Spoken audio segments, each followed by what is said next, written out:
If you are depending on yourself, your ingenuity, your charisma, your smarts, your money, your relationships, if that's what you are depending on, you're in trouble. The title of my message is To Be Abased and to Abound.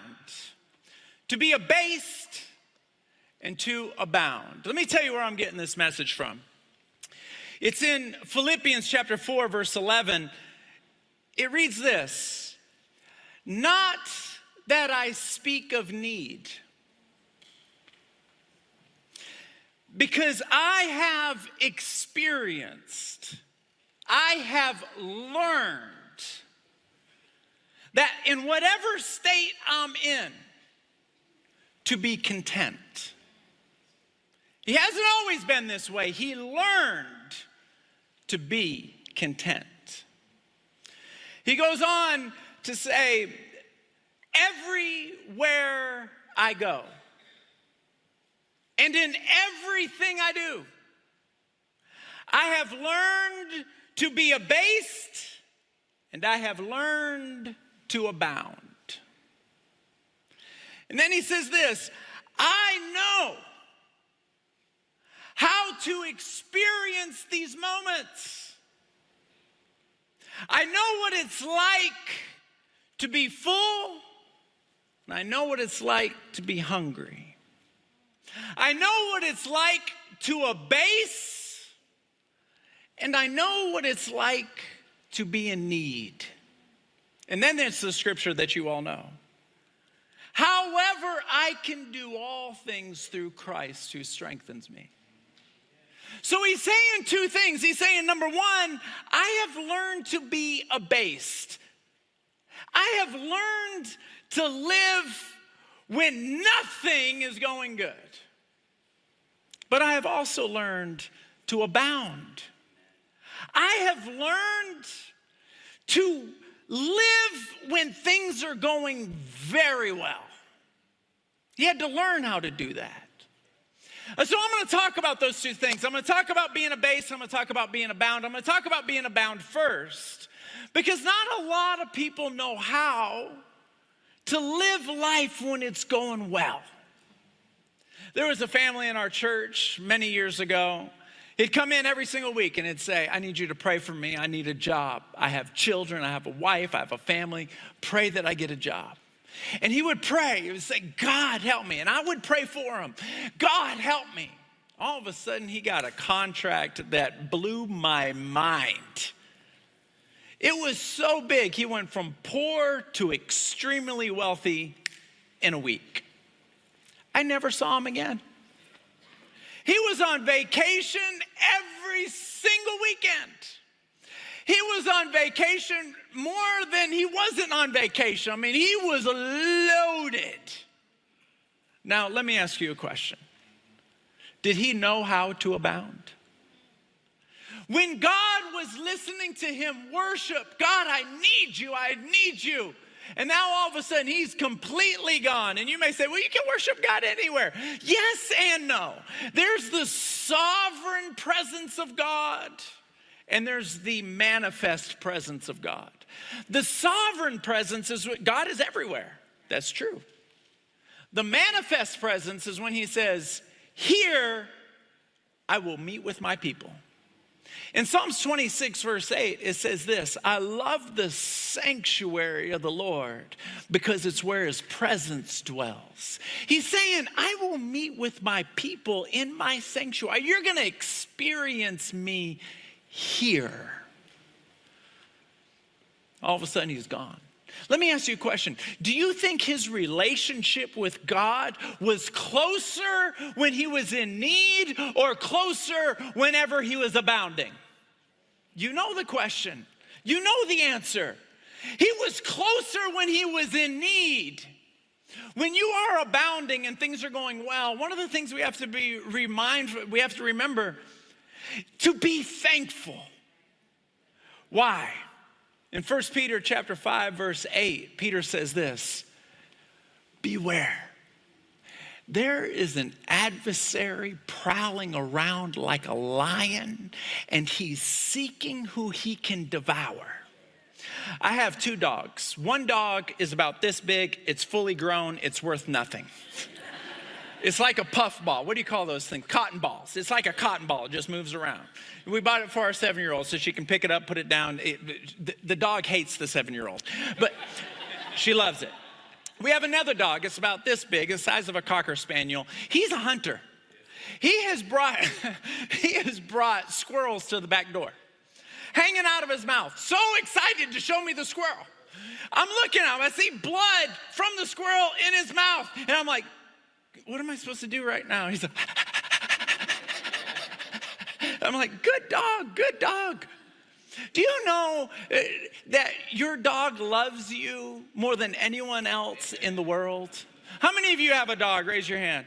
Your dog loves you more than, think of the person who you think loves you the most.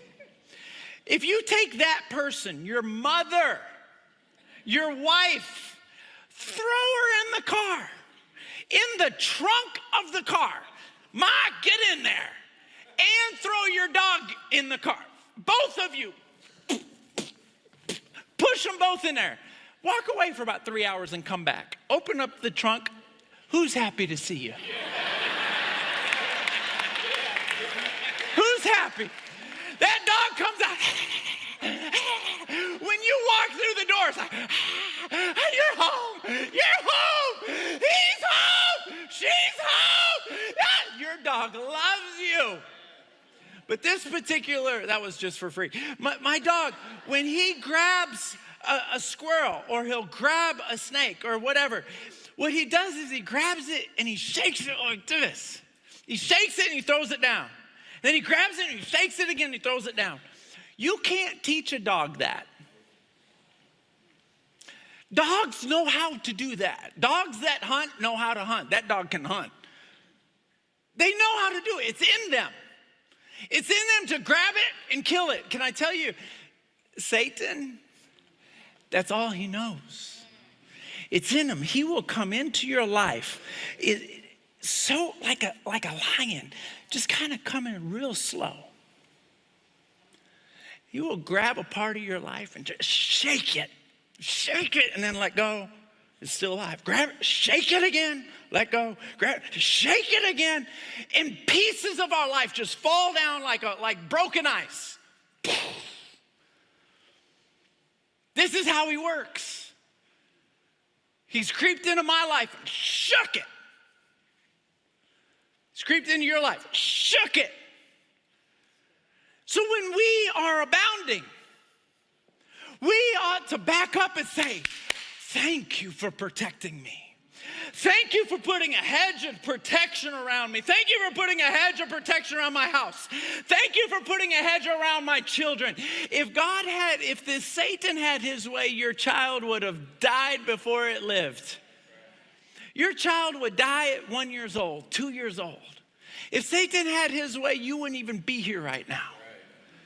It would grab every part of your life. Satan was in the presence of God. Jesus looked at him and said, do you want to try to shake my servant Job? And he says, I can't. You have a hedge of protection around him. I can't get to him. When things are going well, you ought to back up and say, thank you for that hedge. Thank you, thank you, thank you, thank you, thank you, thank you. Be thankful. Then be generous. It's funny to me, people who have recipes. How come you're the only one that's allowed to know how to make that sweet potato pie that everybody loves? You won't share the recipe. I've got friends, and some of you are in this room. You won't tell anybody how you barbecue that brisket. You're going to die with it. Let's be generous. Generous. There's people in this world that don't need your money. They need your time. They want you to sit down and spend time with them. Hold them, cry with them. But let's just jump over to being abased. when things are not going well, when God looked at Satan, he says, okay, I'll lift up the hedge of protection. I'll let you provoke him. I'll let you attack him, and I'm going to prove to you that she loves me, whether good things are happening or not. Amen. Go ahead. And there are times where that hedge of protection gets lifted up. It got lifted up in my family about 6 or 7 months ago. My wife was in bed for 3 months straight. She'd stand up and have vertigo. She'd lay down and she would feel like her heart was racing up 160 beats a second, like a minute. We took her to every single doctor in the city. I don't know. And I'm like, you went to school for 15 years. You get paid $500,000 a year. You're not allowed to say, I don't know. I'm allowed to say, I don't know. You're not allowed to say, I don't know. Have you ever been there? Say yes. It's like, you kidding me right now? You're not allowed. So they said, I don't know anyway. Obviously, I don't care what I say. We bring her back. She's laying in bed. Now, if you call me up and say, hey, Frankie, the board of the church just gave you a raise, do you think I would really care? My wife is in bed and she's sick and I don't know what to do. Because money doesn't answer everything. Now, what do? I know how to be abased. I know how to abound. I know how to be thankful. I know how to be generous. But now, sometimes we go through battles that we'll tell other people, and then there's other battles that are so hard, you don't tell a soul. Some of you that are single in the room, you may think to yourself, I wish I was married so at least I could go through this trouble with someone. Let me tell you a secret. That's all the married people laughing. Let me tell you a secret. There are certain problems and struggles and challenges and fears and insecurities you don't even tell your spouse. You say, that's not biblical. Preach that to somebody else. I'm just telling you what life is like. How do I deal with that? How to be abased. See, you will never know how much you trust God when God is all you got. Amen. When God is all you got, then you find out. Everything depends on who you depend on. If you are depending on yourself, your ingenuity, your charisma, your smarts, your money, your relationships, if that's what you are depending on, you're in trouble.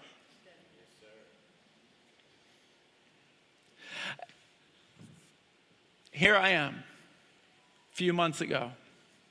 I come walking into my office. I shut the lights off. I put whatever in my ears so all I can hear is like white noise.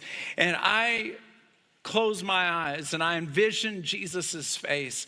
I close my eyes and I quote this scripture. It's in Psalms 5:3. It says, every morning I wake up, I'll be back at it again. Laying the pieces of my life, the pieces, because it's already been shaken to death. The pieces, this is all I got left. The pieces of my life on your altar, and I'm going to wait for the fire to fall. I'm going to wait for you to touch it. I'm going to wait for you to bless it. But remember the first part of the verse. Every morning I wake up. This is morning one. See, if you don't learn to pray in the middle of the battle, you will learn to live in defeat. Have you ever met a person that's in perpetual devastation? If it's not one thing, it's another. If it's not the job, then it's the family. If it's not the family, then it's the health. And if it's not the health, it's this. If it's not the daughter, it's the son. If it's not the son, it's the daughter. They're in perpetual devastation. If you don't learn to pray in the middle of the battle, and I say learn to pray because there are certain prayers you cannot pray the way you pray for your waffles in the morning. You can say, thank you, Lord, so much for the waffles. Blessed unto my body, as if an angel is going to come. Hey, these waffles are now healthy. I'm going to bless it unto your body. Eat all the waffles you want. It's blessed unto your body. We're just blessed unto. When you're going through hell, you can't pray that way. If nobody's ever told you that before, you're going to hear it now. You can't pray that way. You have to recognize you are in the middle of a battle, fighting for your life. You have to pray like your life depends on it, because it probably does. Dear God, I am coming to your throne right now. This is me in my office. I'm coming to your throne right now. I need you to heal my wife. I need you to heal my wife. Now, just 3 weeks earlier, a gentleman comes down here and asks for prayer. He's blind. I laid my hands on him and said, in the name of Jesus, eyes open, perfect sight, while my wife can't get out of bed. That morning, people got healed all the way across. I think 7 out of 10 people got healed. I felt the vertebrae under my fingers move on some people's back. My wife is at home and sick. Have you ever been there? Everybody's getting blessed. I'm happy for you, happy for you, happy for you, happy. What in the world? Stop making stars. Stop making planets. I need a miracle. Have you ever been there? Say yes. Help me. Help me. If you clap and shout every once in a while, you'll encourage me and I'll preach shorter. Don't clap. I'm just kidding. Here I am. God, I am coming into your presence and I need you. James 5:16, the effectual fervent prayer of a righteous man availeth much. If fervency is what you like, then fervency is what you're gonna get. I need you. There has to be another gear in your prayer life. Abounding. Anyone can worship God when the birds are chirping and the sun is out. But when you're abased, can you worship God when you are walking through hell? Are you with me? You got to know. The way I pray when I am abounding is not the way I pray when I'm abased. See, when you're abased, something in your life is driving you absolutely crazy. God, you were using me 6 months ago. Now you're not using me at all. I've prayed for people before and they get healed, and then 2 weeks praying for people, nobody gets healed. I'm like, what in the world? What's going on? Dear God, the next day, I'm back at it again. Yes, this is my voice again in your presence. I'm back at it again. I'm back at it again. I'm back at it again. Jesus, you're all I got. You're all I got. Where else am I going to go? Who am I going to call? There's nobody to call. You're all I got.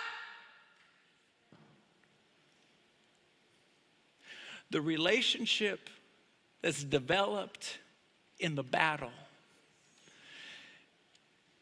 is a relationship with intimacy that cannot be developed anywhere else. Anywhere else. Coming home, the kids already know mom's sick. They don't ask if mom's sick. They already know she's sick. They just know. Dear God, I'm back at it again. I'm back at it again. Isaiah 62 verse 6 says this: those of you who pray, give yourself no rest. Don't rest.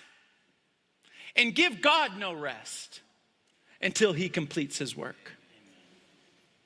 When you're done praying and you are abased, start over.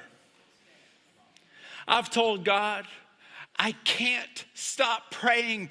There's too much on the line. There's too much on the line.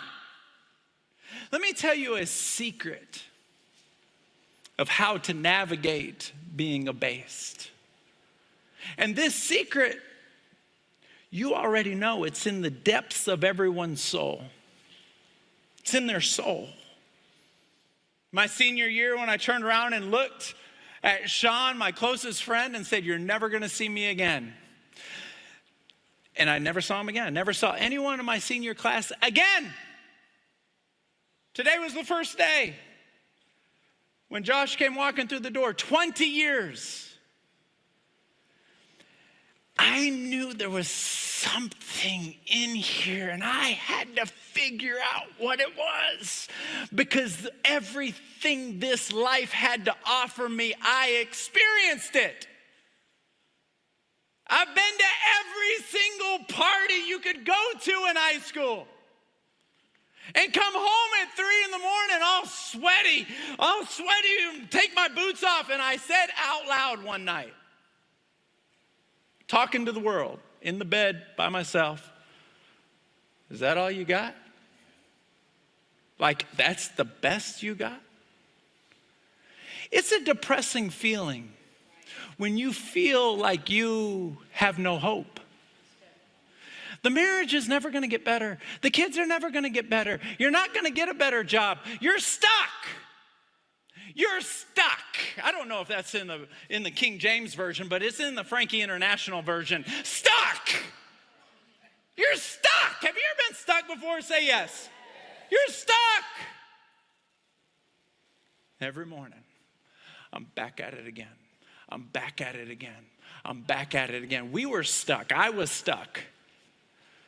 A few years ago, when I said, "God, I'm tired of preaching sermons. I want to see your presence. If you're really there, my goodness, these people are in need. Do something." Every morning, I'll be back at it again. I walked through the door one day. Allie's cooking pasta. God was in the air. She's cooking pasta. "What are you doing?" "I just felt like getting up." You ever not want to jinx it? Right? You're like, "Cool. You want me to do it?" "Good. Yeah. I'm just going to go help Kate with the homework." Good, because she's out of addition and I'm stuck. Just one day. Psalms 56:9. Every time you pray, the tide of the battle turns. Every morning you wake up, you're back at it again. The tide of the battle turns. The tide of the battle turns. The tide of the battle turns. The tide of the battle turns. You can't see it. But if you have learned to live while being abased, then you have learned that every time you pray, something is shifting. Something's shifting. And you know what I've learned? That the result that I'm asking for may not happen exactly the way I'm hoping for.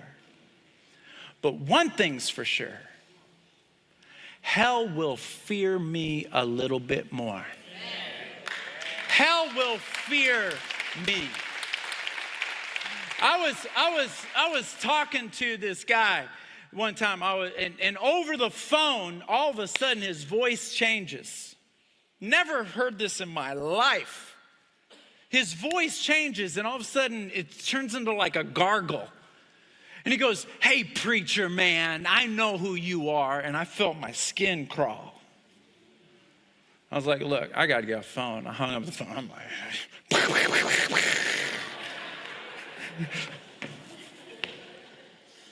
after I calmed down, I said to myself, Yeah, you know who I am. I'm the one that wakes up every single morning and calls on God. I'm the one that when I feel like I'm a million miles away, I still call on God. I'm the one when all my life falls apart, I'm still calling on God. Yeah, you know who I am. You know who I am. You know who I am. I want to tell you, when you go through an abased season and you've been calling on God, you're not the same person when you come out. You got fire in your veins. You got thunder in your soul. There's a different look in your eye. If you've ever been through a divorce, you know what I'm talking about. It didn't end the way you wanted it to end, but your shoulders back, they're back.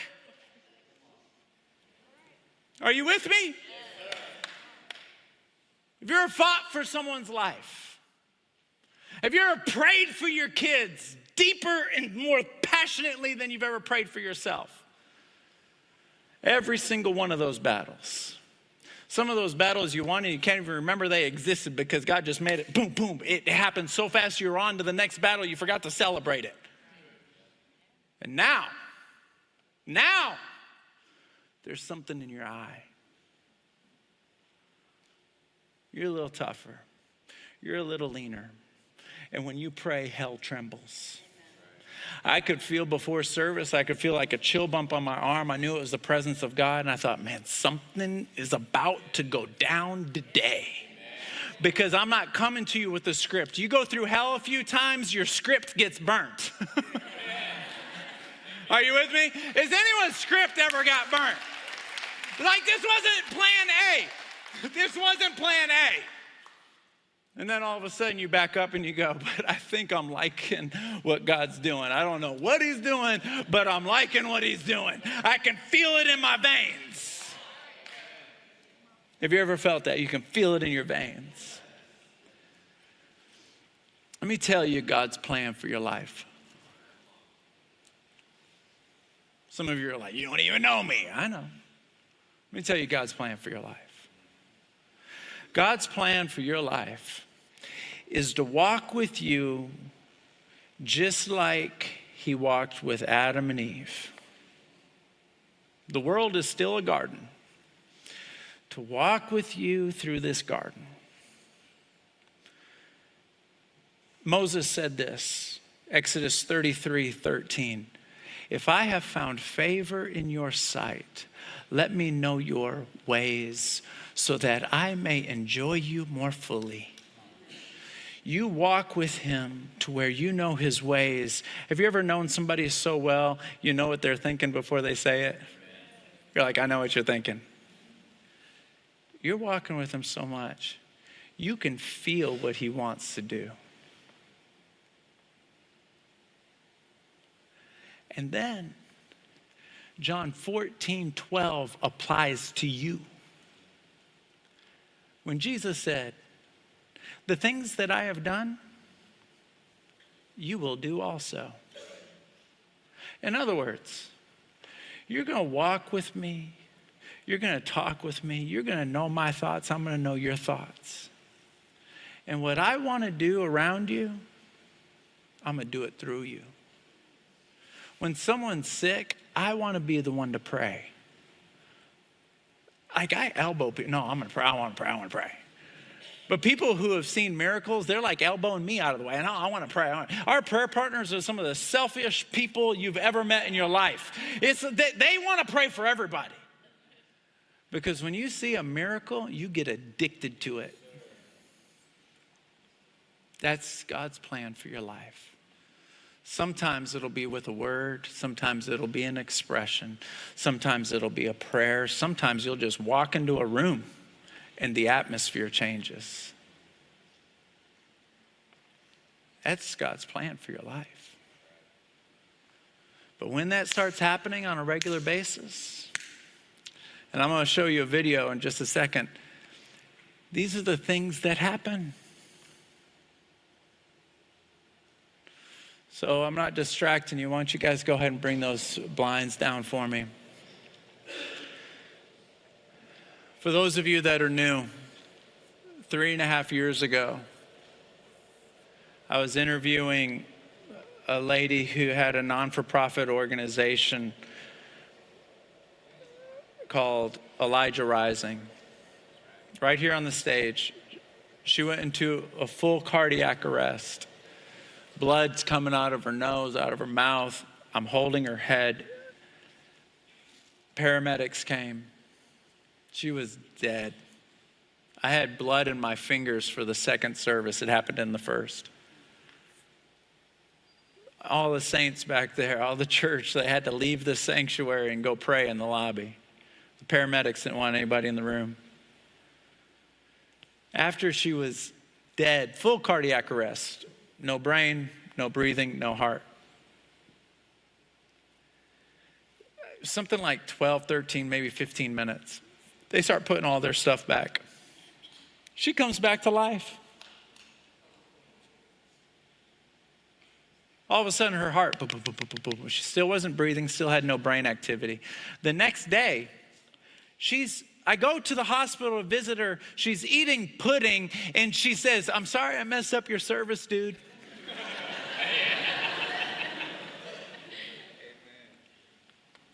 Perfectly well. Ever since that day, something happened. And the testimony I'm about to show you, if you come back next week, you'll see another testimony. You come back next week, you'll see another testimony. You go on YouTube and you go back 26 weeks, 46 weeks, 56 weeks, you'll see testimony after testimony after testimony. Ever since that day. And God's going to do more today.